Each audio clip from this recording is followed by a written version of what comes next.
तो दोस्तों आज आपको पता चलने वाला है कि जब बड़े बड़े कॉन्ट्रैक्ट्स विदेशी कंपनियों को न देकर भारतीय कंपनियों को दिए जाते हैं तो उसका एडवांटेज कितना मिलता है। एक तो सीधे सीधे यही एडवांटेज है कि जो पैसा हम लोग कॉन्ट्रैक्ट के जरिए विदेशी कंपनियों को देते वो उसको विदेश में लेकर जाते अपने देश में, जिस देश की वो कंपनी है।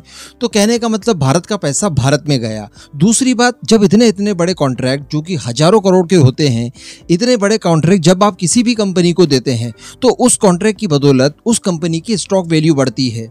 तो इन दोनों ही फायदों से भारतीय कंपनियां पिछड़ती जा रही थी।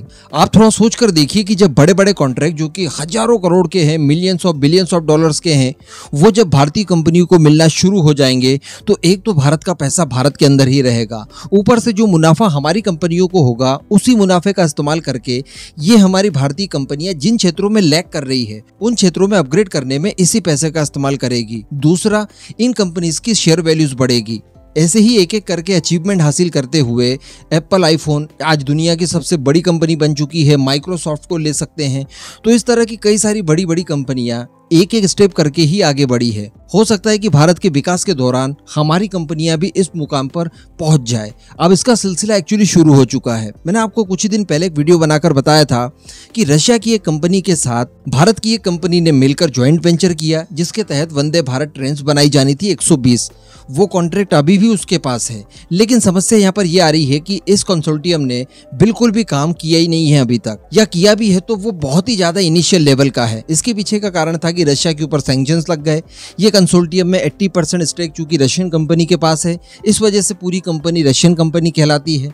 इस वजह से विदेशों से जो स्पेयर पार्ट्स जरूरी बुलाने थे वो नहीं बुला पा रहे हैं और इसका खामियाजा हमारी परियोजनाओं को भुगतना पड़ रहा है। लेकिन कल ही मैंने आपको एक और वीडियो बनाकर बताया था जिसमें हम लोगों ने डिस्कशन किया था कि वंदे भारत के लिए एक नया कॉन्ट्रैक्ट जारी किया गया है, जिसमें रशियन कंपनियों को दूर ही रखा गया है ताकि किसी तरह के सैंक्शंस हमारी परियोजनाओं के बीच में ना आ पाए। और कुल 50 ट्रेन बनाने का कॉन्ट्रैक्ट जो कि 24,000 करोड़ का था वो दो भारतीय कंपनियों को ही दिया गया, जिसमें एक BHEL है तो दूसरी है TRSL यानी टीटागढ़ रेल सिस्टम लिमिटेड।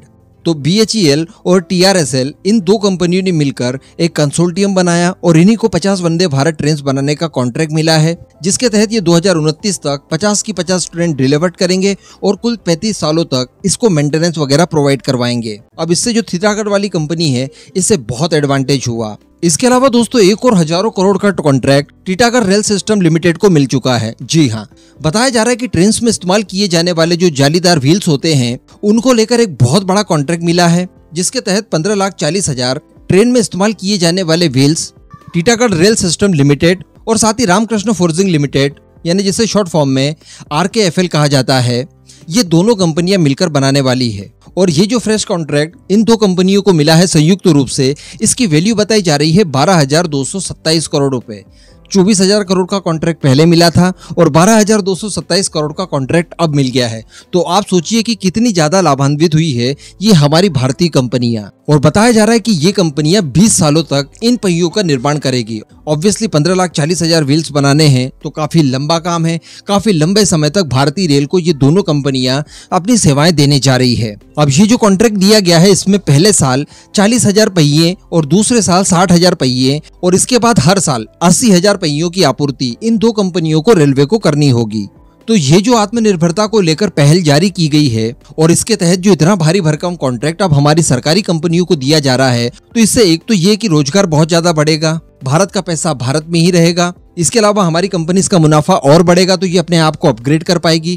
इसके साथ साथ दोस्तों बताया जा रहा है कि इन दो कंपनीज को जिन्हें ये पहिए बनाने के लिए कॉन्ट्रैक्ट मिला है, इनके जो शेयर्स की वैल्यू है वो भी सडनली पीक पर पहुंच चुकी है और इन कंपनीज के शेयर्स ने पिछले 52 सप्ताह के सारे रिकॉर्ड तोड़ दिए हैं। जी हाँ, इस तरह के टॉपिक पर मैंने आपको एक ही सप्ताह में 2 वीडियोस बनाए, जिसमें कुल 4 कंपनियों का जिक्र हम लोगों ने किया जिनकी शेयर वैल्यू इतनी ज्यादा बढ़ चुकी है कि इन्होंने 52 सप्ताह के सारे रिकॉर्ड्स तोड़ दिए और ऑल टाइम हिट पर पहुंच चुके हैं। और सब में देखने के लिए ये मिला कि भारत की तरफ से ही इन सारी देसी कंपनियों को कॉन्ट्रैक्ट दिए गए और इसी वजह से इन्वेस्टर्स के बीच में इन कंपनीज को लेकर विश्वास बढ़ा और फाइनली इनके शेयर्स इतने ज्यादा हाई पर पहुंचे हैं। तो अगेन मैं आपको छोटा सा डिस्क्लेमर देना चाहूंगा कि यहाँ पर किसी भी तरह के शेयर्स को बेचने की कोशिश नहीं की जा रही है।